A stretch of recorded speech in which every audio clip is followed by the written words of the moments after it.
Fəsil 8. Robert Langdon otel duşunun masaj xüsusiyyətli su şırnaqlarının istiliyini canına çəkə-çəkə gözlərini yumdu və isti buxarı ciyərlərinə doldurdu. Nəhayət, islanmış paltarlarından qurtula bilmişdi. Amma səhər baş verən hadisələrin yaratdığı çaşqınlığı hələ də üzərindən ata bilməmişdi. Langdon Ketrinə zəng vurub doktor Gesnerin laboratoriyasına səfərini yarımçıq kəsməyi düşündü. Amma sonra fikrindən daşındı. Bu qəribə hadisə haqqında üz-üzə danışmalıyam.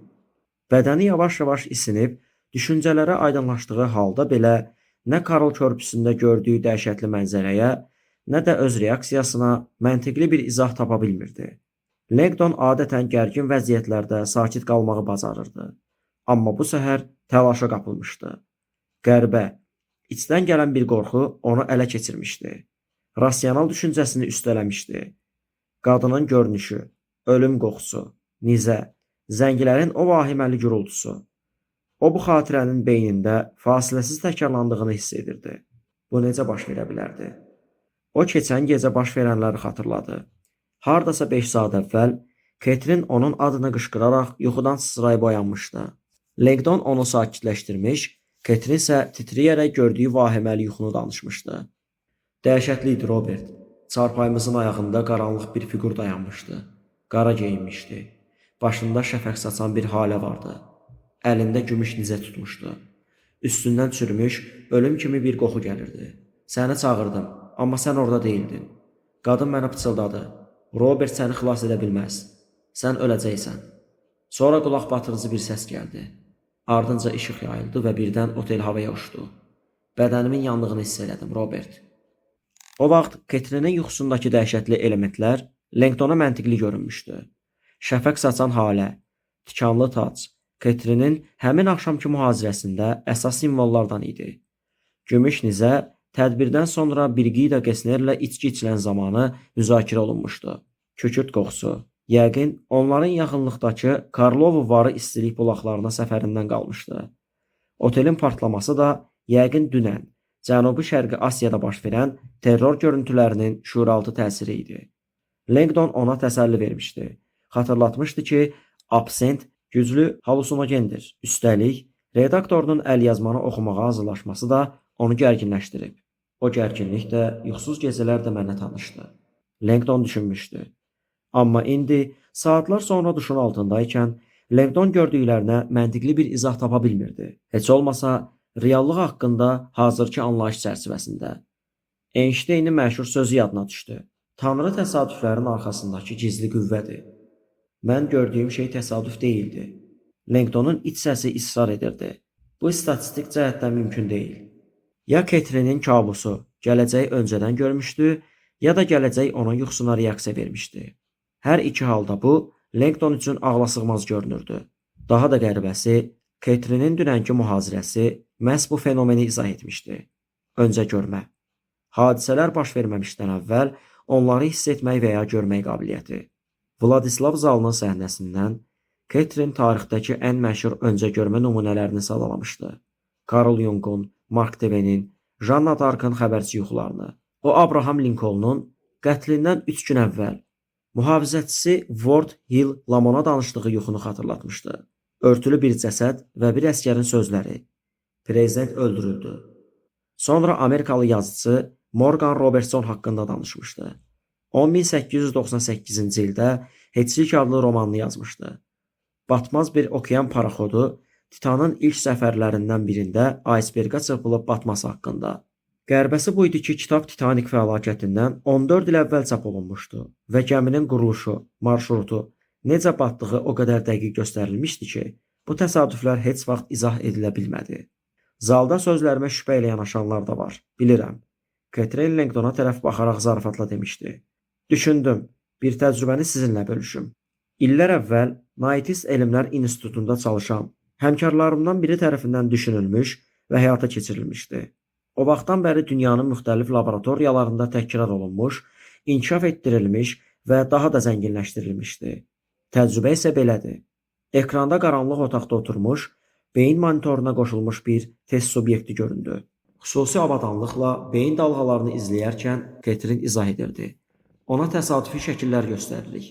Bu şəkillər 3 kateqoriyaya bölünür. Dəhşətli zorakılıq, sakitlik və ya açıq seksual məzmun. Hər biri beynin fərqli hissəsini aktivləşdirdiyi üçün şüurun reaksiyasını real vaxtda görə bilirik. O bir daha kliklədi və fasilələrlə yüksələn sıçrayışları göstərən beyin dalğalarının qrafiki ekranda canlandı. Hər biri göstərilən şəklin növünü ifadə edən fərqli rənglərlə kodlaşdırılmışdı. Gözlənildiyi kimi hər konkret təsvirin meydana çıxması ilə beynin müvafiq sahələri işıqlanır. Bura qədər hər şey aydındır. Zalda başlar təsdiqləyici şəkildə tərpəndi. Əla, dedi və qrafikin üfüqi oxunu böyüdərək yaxınlaşdırdı. Bu xətt kompüterin hər bir təsviri təsadüfi ardıcıllıqla hansı dəqiq anda ekrana gətirdiyini və beynin hansı dəqiq anda reaksiya verdiyini göstərir. Langdon söhbətin hara getdiyini maraqla gözləyirdi.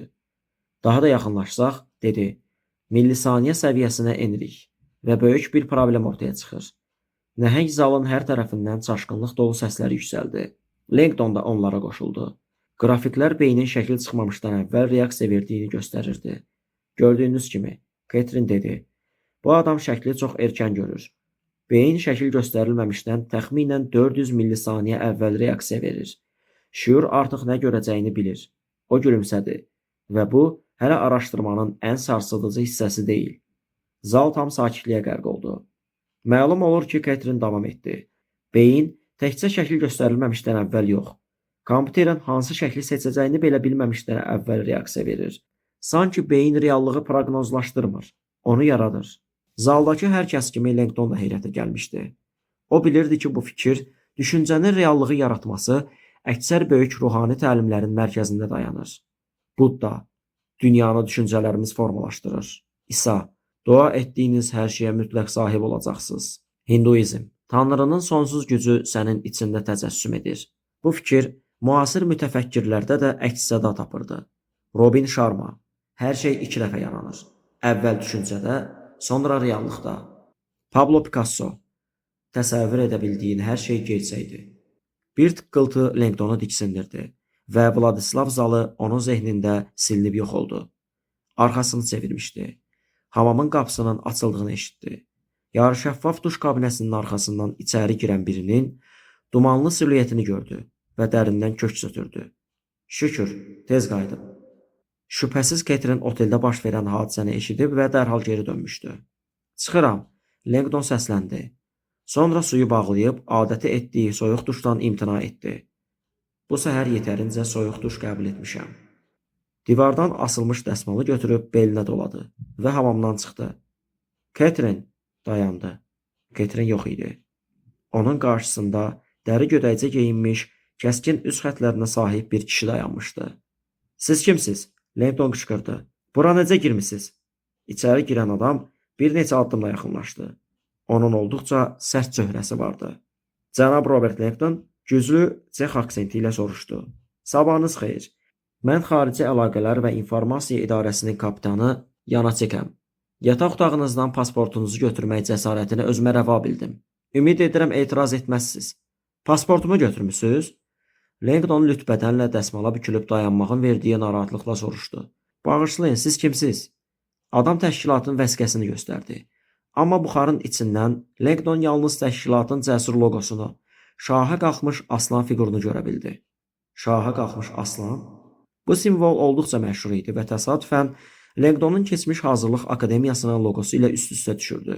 Halbuki bu adamın Phillips Exeter Akademiyasından olmadığını dəqiq bilirdi. Mən USSU üçün çalışıram, deyə adam kobud tonda söylədi. Çexiyanın Milli Kəşfiyyat Xidməti. Langdon düşündü. Sən heç kəşfiyyat agentinə bənzəmirsən. Adamın gözləri qırmızı, baxışları yorğun, seyrək saçları qarışıq, dəri gödəkçəsinin altındakı köynəyi qırış-qırış idi. Mən bunu bir dəfə deyəcəyim, professor. Çex rəsmisi irəli addımladı. Sanki aralarındakı görünməz xətti keçməyə cəhd edirdi. 5 ulduzlu oteli təxliyə etmisiniz. Ya çox yaxşı səbəb göstərəcəksiniz, ya da sizi dərhal həbs edirəm. Mən çox üzr istəyirəm, Langdonun dili topuq çaldı. Bunu izah etmək çətindir, kapitan. Ancaq bu səhvən oldu. Razıyam. Adamın üzündə heç bir ifadə yox idi. Kifayət qədər böyük bir səhv. Niyə həyəcan siqnalını işə saldınız? Langdon həqiqətə danışmaqdan başqa çarə görmədi. Partlayış olacağını düşündüm. Kapitanın yeganə reaksiyası qalın qaşlarının yüngül hərəkətindən ibarət oldu. Maraqlıdır. Bəs bu partlayışa nə səbəb ola bilərdi? Bilmirəm. Bəlkə bomba. Başa düşdüm. Bəlkə bomba. Yəni bu oteldə bomba olduğunu düşündünüz. Lakin buna baxmayaraq, binaya qayıdıb bu mərtəbəyə və nömrəyə çıxdınız? Dostumu xəbərdar etmək üçün. Adam gödəkcəsindən bloknot çıxardıb oxumağa başladı. Sizin dostunuz xanım Ketrin Solomondur, elə deyilmi? Langdon Çex kəşfiyyat zabitinin dilindən Ketrinin adını eşidəndə ürpərdi. Vəziyyət hər ötən dəqiqə daha ciddi hal alırdı. Düzdür, amma o artıq getmişdi. Başa düşdüm, başa düşdüm. Beləliklə dostunuzun təhlükəsizlikdə olduğunu bilərək geri qayıtmaq əvəzinə pəncərədən buzlu çaya tullandınız. Langdon etiraf etməli oldu ki, bu hərəkət onun özü üçün də gözlənilməz olub. Təşvişə düşmüşdüm. Birdən kilsə zəngi çalmağa başladı. Vahiməyə qapıldım. Vahiməyə qapıldınız? Söz kapitanın xoşuna gəlmədi. Buna Angelus deyilir, professor. Burada kilsə zəngləri hər saat səhər dualarına çağırış məqsədi ilə çalınır. Elə bilirdim bunu bilirsiniz. Bəli, əlbəttə, amma özümü itirmişdim.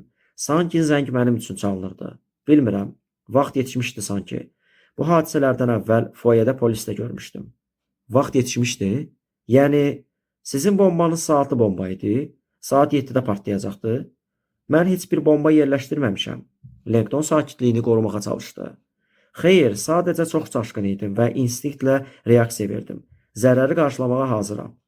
Heç nə ehtiyac yoxdur, cənab, deyə adam yumşaq tonla cavab verdi. İnsanlar bəzən səhv edə bilir. Bu problem deyil. Mən yalnız onu anlamağa çalışıram ki, niyə partlayış olacağını düşündünüz? Bu məlumatı hardan almışdınız? Langdon bilirdi ki, bunu ona deyə bilməz. Həqiqət olduqca ağlasığmaz görünürdü. Dürüst etiraf etsəydi, bu onun əleyhinə çevrilə bilərdi. O heç vaxt mənə inanmaz. Langdon ona vəkil lazım olacağını anladı. Cənab Langdon, kapitan sakit səslə təzyiq göstərdi. Langdon belinə doladığı dəsmalı bərk çıxaraq durduğu yeri dəyişdi. Dediyim kimi, mən çaşbaş olmuşdum. Bu yanlış idi. Kapitan bir addım yaxınlaşdı. Gözlərini qıydı və səs tonunu aşağı saldı. Problem bu deyil, professor. Problem budur ki, sizin məlumatınız doğru idi. Çox doğru. Langdon çaşqınlıqla baxdı. Başa düşmürəm. Kapitan baxışlarını ona necə diqqətlə zilləmişdisə, şikarını ürkütməkdən qorxan ovçuya bənzəyirdi. Doğrudanmı? Langdon başını tərpətdi. Professor, kapitan soyuq və kəskin tonla dedi. Bu səhər məhz bu oteldə komandam bir bombanı zərərsizləşdirdi. O saat 7-yə qurulmuşdu.